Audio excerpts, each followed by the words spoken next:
Kembali disergap pemirsa, seorang wanita yang ditemukan bersimbah darah di kamar kosnya di Cianjur, Jawa Barat, kondisinya mulai membaik. Namun korban yang menjadi saksi kunci belum bisa dimintai keterangan oleh polisi. Sementara kekasih korban tewas di lokasi kejadian.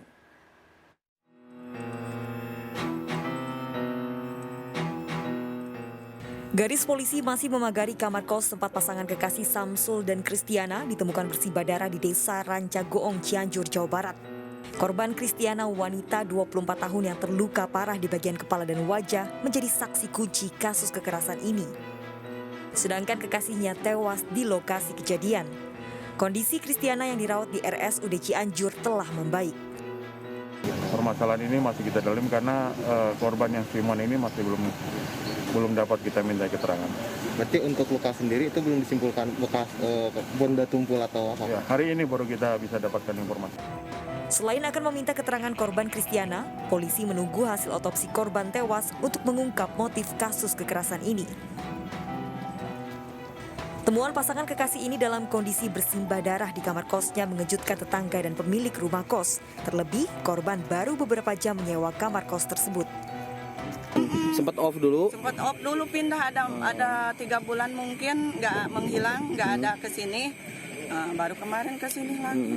Dan dia ke sini sendirian waktu itu? Sendiri. Pas habis maghrib kemarin. Rencana mau bayar hari ini? Pagi tadi. Cuman ibu tunggu nggak ada kok. Sampai siang nggak ada juga. Habis maghrib ditelepon sama ibu mau ditanyain gitu, Bang, gimana uang pelunasan gitu. Kalau memang mau pelunasan sekarang siniin mau gitu, tapi nggak berdering, memanggil HP-nya. Kedua korban asal kota Medan, Sumatera Utara ini bekerja sebagai karyawan koperasi simpan pinjam Cianjur. Dari Cianjur, Jawa Barat, Muhammad Andi Isyan, iNews melaporkan.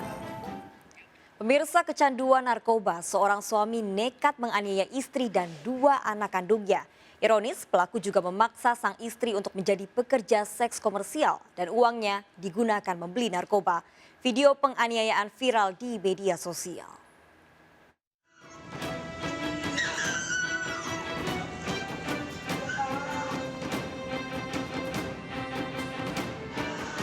Penganiayaan yang dilakukan seorang suami kepada istri dan 2 anaknya di dalam rumah di desa Bukit Besilam, Langkat, Sumatera Utara viral di media sosial. Meski terus berteriak minta tolong, namun pelaku yang gelap mata tetap menganiaya kedua anak laki-lakinya yang masih berusia 15 dan 8 tahun. Video direkam oleh bidan desa yang saat itu datang untuk mengobati anak pelaku yang sedang sakit. Pasca videonya viral, pelaku mencoba melarikan diri namun berhasil ditangkap di dalam bus terminal Pasar 10 Kecamatan Hinai, Langkat. Pelaku berdalih depresi ekonomi dan dalam pengaruh narkoba saat melakukan penyiksaan. Hah? Jadi dalam video itu cross itu apa? Kenapa, Bang? Pemakaian narkoba bagaimana, Bang? Ya enggak, Pak. Hah? Enggak, Pak. Kalau pulang kerja waktu itu kan enggak ada orang rumahnya kan sila, Pak. Namanya enggak ada orang rumah semua. Nah, saya salah, Pak. Saya minta maaf, Pak. Semanapun kan awalnya jadi suruh belikan bumbu rek itu ya, Pak, karena saya menyayung. Yang mengejutkan, pelaku juga memaksa sang istri untuk menjadi pekerja seks komersial dan uangnya digunakan untuk membeli narkoba. Pelaku juga sering memarahi dan memukulinya. Minta uang, nggak ada, saya bilang marah. Marahnya tadi terus mukul. Apa yang ada di sini, Pak, lempar. Kaca itu rumah habis, Pak.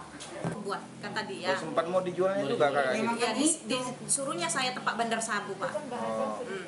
Jadi saya namanya biarpun seperti ini orangnya, saya kan masih punya harga diri loh, Pak. Ya, kekerasan terhadap anak. Dipicunya kalau dari pemeriksaan awal seperti apa, Bang? Kenapa dia melakukan ini? Kalau keterangan dia silap. Tapi mungkin masalah ekonomi atau dia pengakuannya terindikasi narkoba. Pelaku terancam hukuman 10 tahun penjara. Dari Langkat, Sumatera Utara, Erwin Syahputra Nasution, iNews melaporkan. Seorang pengendara motor tewas setelah terjatuh dan terlindas truk di Lamongan, Jawa Timur. Diduga korban berupaya menghindari lubang di jalan raya. Detik-detik kecelakaan terekam CCTV.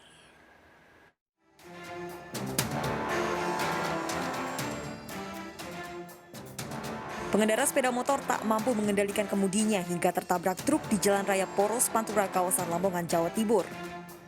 Naas bagian sepeda motor terlindas truk, akibatnya korban tewas di lokasi karena mengalami luka parah di bagian kepala. Korban melaju dari arah Lamongan menuju Babat, diduga terjatuh karena berusaha menghindari lubang di jalan raya, namun malah tertabrak truk di belakangnya. Pengemudi truk juga berusaha menghindar hingga masuk ke parit dan menabrak warung. Juga ada lubang di situ, sehingga sepeda motor itu kena lubang itu, terus oleng ke kiri, terjatuh, terus terjatuhnya pas ke depannya trek, sehingga trek ini dengan spontan langsung menghindar ke kirinya langsung masuk ke parit itu. Jasad korban dibawa ke Rumah Sakit Muhammadiyah Lamongan. Warga diimbau berhati-hati saat berkendara, terutama dalam situasi cuaca buruk. Dari Lamongan, Jawa Timur, Abdul Wahid, iNews melaporkan.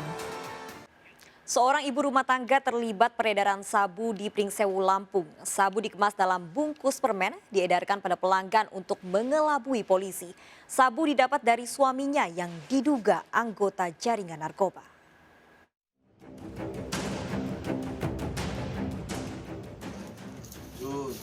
Banyak lagi nih. Nih, di dalam permen nih. Dari rekaman video amatir ini, polisi menangkap seorang pria pemakai sabu di rumahnya Pekon Sukoharjo, Pringsewu.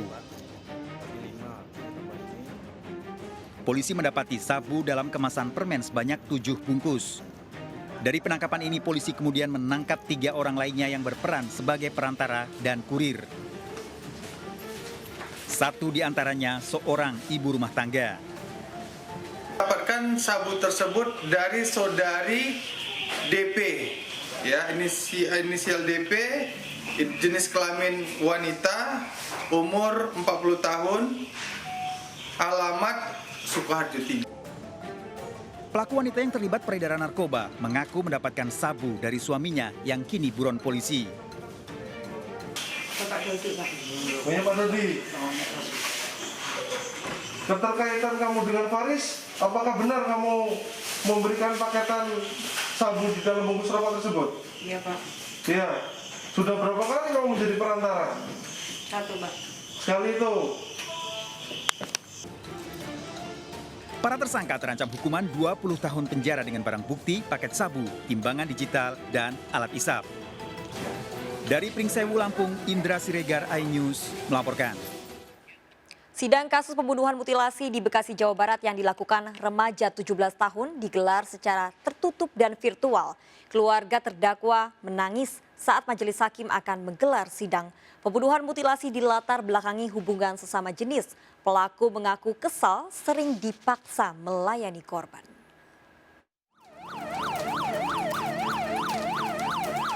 Sidang kasus pembunuhan mutilasi di Bekasi, Jawa Barat yang dilakukan anak di bawah umur digelar di Pengadilan Negeri Kota Bekasi, Jawa Barat. Sidang dengan agenda pembacaan dakwaan digelar tertutup dan virtual. Keluarga pelaku yang turut hadir dalam persidangan menangis saat menyaksikan pembacaan dakwaan. Pelaku didakwa pasal berlapis tentang pembunuhan serta pencurian dan kekerasan. Rencananya sidang lanjutan akan digelar Selasa mendatang dengan agenda keterangan saksi. Sebelumnya jasad Doni Saputra ditemukan termutilasi di bantaran kali perumahan Bumi Satria Kencana, Kalimalang, Bekasi, Jawa Barat. Bagian tubuh korban dimutilasi dan dibuang di 4 lokasi berbeda oleh pelaku yang ternyata temannya sendiri. Pelaku nekat membunuh pria 24 tahun ini lantaran kesal sering dipaksa melayani hubungan sesama jenis. Dari Bekasi, Jawa Barat, Rahmat Hidayat, iNews melaporkan. Seorang wanita mengajak anak di bawah umur mencuri sepeda motor. Pelaku mencari sasaran motor yang tidak dikunci. Ikuti informasi lengkapnya sesaat lagi, tetap di Sergap.